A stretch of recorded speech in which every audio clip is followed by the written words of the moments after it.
Ողջույն սիրելի հայրենակիցներ, այսօր օրը Կիրակի է եւ այսօր մենք սպասում ենք պատարագը, այսպես կոչված պատարագը վարչապետի կազմակերպած Գառնիում։ Նա հայտարարեց, որ գնում է Գառնիում կլինի պատարագը, կային լուրեր, որ նա ուզում է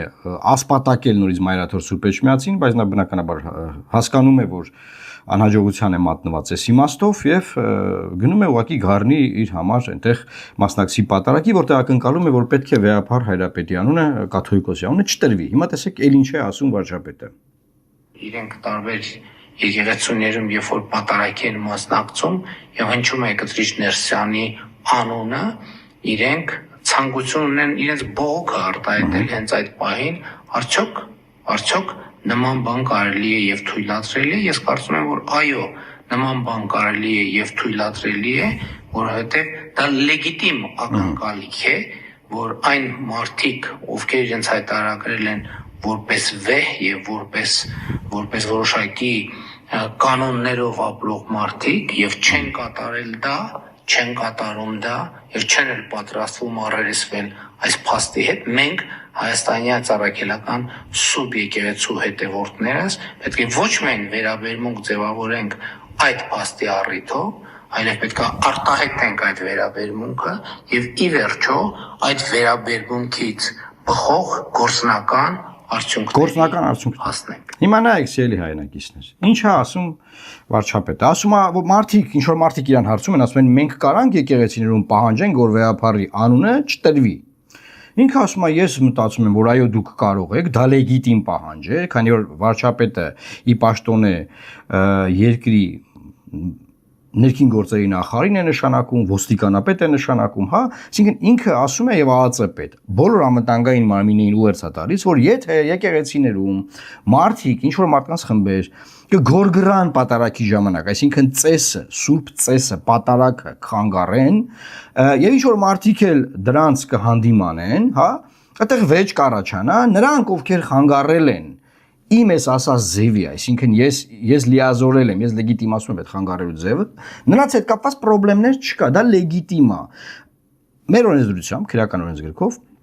որևէ կրոնական ծես խանգարել է քրեորեն հետապնդելի արարք։ Այսինքն այս իր լայվը արդեն քրեորեն հետապնդելի արարք, որովհետև ինքը ինչ է անում, ինքը զանգվածային կոչեր է անում անկարգությունների։ Ինչ է նշանակում անկարգություն։ Այսինքն հստակ եղած կանոններից դուրս որևէ բան անել։ Բայց մյուս կողմից նայեք, ինքը տեսնում է չի կարող գնալ Մայրաթոր Սուրբ Էջմիածնի վրա, չի կարող էլ ասպատակի, գնում է Գառնի եկեղեցի, բնականաբար իրար գնալու են իր խումբը, իր հավատացյալների այդ խումբը, իր քահանայով բանով, այնտեղ իրաց ձևով իրանք կանեն այդ պատարագն, դե ոչ մի բան չի լինի։ Որտե ոստիկանություն կա, բան կա, հա։ Ով էլ հանկարծ գոռա ասի, ինչի եք պատարագի ծեսը խանգարում եղել է մի քանի անգամ այս դեպքերը, դուրս կհրավիրեն։ Բայց ինքը ինչ է անում, ժողովրդին ասում է գնացեք եկեղեցիներ եւ այդ ծեսը խանգարեք։ Բարձա հիմա 10 մարդ կարող է առանձին ամենքը մի եկեղեցում 10 եկեղեցում գորան ասեն մի տվեք Գարեգին երկրորդի անունը, չէ՞։ Ասենք 10 եկեղեցիներում։ Վստահաբար այդ պատարագին մասնակցելու են, ասենք, չգիտեմ, 100 ուրիշ մարդ, ովքեր այդ անունը տալուն սպասում են եւ դեմ են այս խառնակցությանը։ Հիմա այնտեղ կա բրբրթեն, հրեն իրար, կա հարվածեն իրար, ինչ ասես կարա լինի։ Եվ այս անկարգությունը, այս զանգվածային անկարգության կոչը անում է Հայաստանի Հանրապետության վարչապետը։ Եվ սրանով նաև ուղերձ է տալիս իրապահ մարմիններին, որ այդ մարդկանց չկպչեք։ Այսինքն ինքը անձամբ չի կարողանում էլ բան անել։ Հիմա ժողովրդին ասում, դուք գնացեք արեք։ Հետո իրար կծեծեն, կջարդեն, չգիտեմ ինչ կանեն, ասի, բայց ես ինչ կապ ունեմ։ Հա, ես ինչ կապ ունեմ։ Մենք իրան ասեցինք, դու հեռացի, չհեռացավ, իրա պատճառով է սա լինում։ Բայց իմացեք, ես ամեն ինչ կա, ինչ խժդժություն, պառակտություն, դավեր, բան, ինչ կա, տեսեք, հալուցվում է ում կողմից։ Եվ մյուս բանը, որ ուզում եմ էլի այս շաբաթվա իմաստով արձագանքել, դա այն է, որ այս շաբաթվա մեջ խորհրդարանում, որ ամենա թոփ թեմաներից էր, պատգամավորները մարդ 3 միլիոն դրամ փող են ստացել։ Այնտեղ պարքեաճար, էլի պարք։ Ես իմ հետ ինչ է։ Ու չեն եկանում բացատրել թե այդ ինչ են արել, ինչ փողը ավելաց է, բան, ինչից է ավելաց է, խիա ավելաց է, ինչ եք դուք անում, որ փողը ավելանում։ Բոլորին ասում եք ՀԴՄ կտրոն վերցրեք, հարկեր եմ ուծեք, բան որ դուք sense բան անեք։ Սա Ժորժ ջան, ես գնահատում եմ պես թալան։ Ես այսօրվանից ուզում եմ ձեզ ասել, որ լեգիտիմ է Նիկոլ Փաշինյանի իշխանությանը անվանել թալանչիներ։ Սա թալանչիների իշխանությունն է։ Ուրեմն նախկինում հայտնի էր ովքեր էին թալանչիները, չէ՞, թալանչիները, թալանը հետ բերենք, բանասես բաներ, բայց հիմա իրանք եկել են։ Եվ թալանը իրականացնում են պետական բյուջեի միջոցների հաշվին, բոլորի հարկերի հաշվին, նրանք թալանում են երկիրը։ Նախ անարդյունավետ ծրագրերով, թալանում են անարդյունավետ ծրագրերը, լափվում է մի այլ կարգի, դու ասում են, բա քրեական գործ ընդեղ Ավինյանն ասում է, ես ինչ կապ ունեմ անիվ հիմնադրամի հետ, այդ հարցը ինչ չպետք է տակ։ Ընդ թալանվե, լափվել է, ոնց կարան, հա։ Հիմա արդեն, ասենք կոնկրետ ուղիղ բանկային քարտի վրա նստածվող աշխատավարձով են թալանում մեր ժողովրդին, ու այդ արդեն աշխատավարձ չի, դա անհասկանալի գումարներ է, մեր խորհրդարանը ոչ մի լավ բան չի արել Հայաստանի Հանրապետության համար, ոչ մի լավ բան, գործող խորհրդարանը, եւ ես կարծում եմ սա պետք է կոչել լոյալության վճար։ Այսինքն մարդը նոր տարուց առաջ 3 միլիոն դրամ փող են ստացել, որպես լոյալության վճար, այսինքն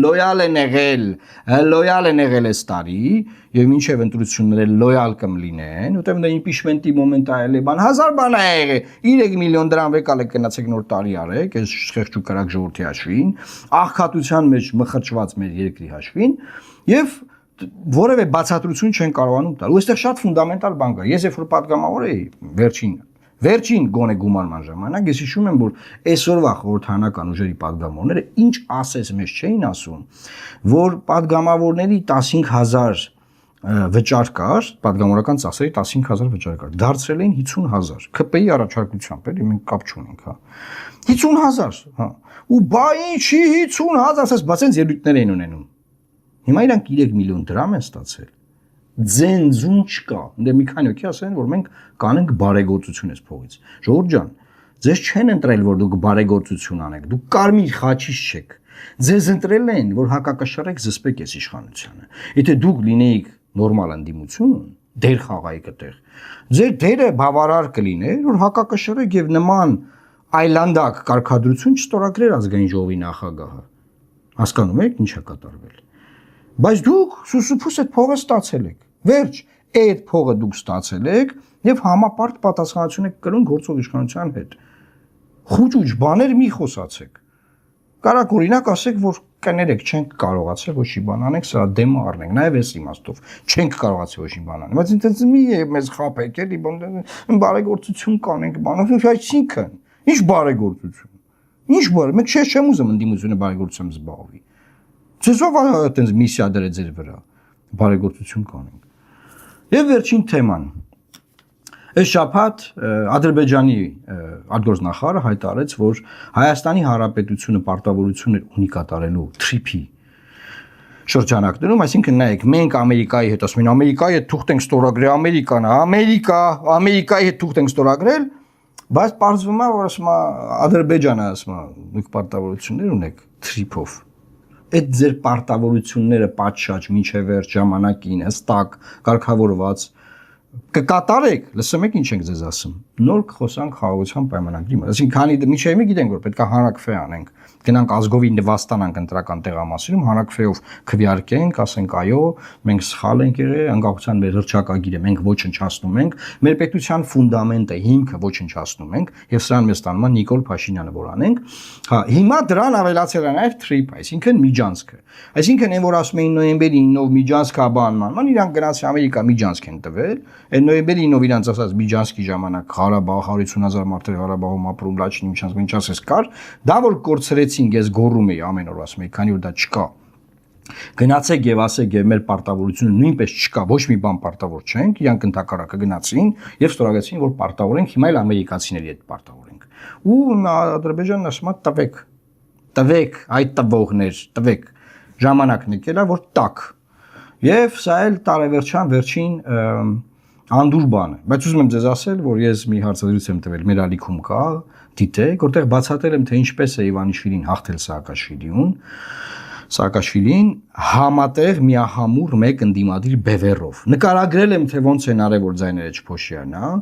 եւ ես ձեզ ասեմ, ես շատ դրական եմ տրամադրված, դա մեծագույն հույս է, որ այս առաջին մասում թվարկված այլանդակությունները, որ կատարվել են եւ կատարվում են մեր երկրում, դրա դեմն առնենք եւ դրա դեմն առնելու բանաձևը սիրելի հայրենակիցներ, թե ձեզ, թե բոլոր ընդդիմադիր ուժերին տրված է։ Խնդրում եմ դիտեք նաև այդ տեսանյութը, տարածեք այս տեսանյութը, բազմապատկեք այս էֆեկտը, եւ ձեզ վստահեցնում եմ մենք շանս ունենք այս իշխանությանը փոխելու, որ մեզ բոլորիս չթալանեն։ Լավ մնացեք, Աստված պահապան Հայաստանի Հանրապետությանը։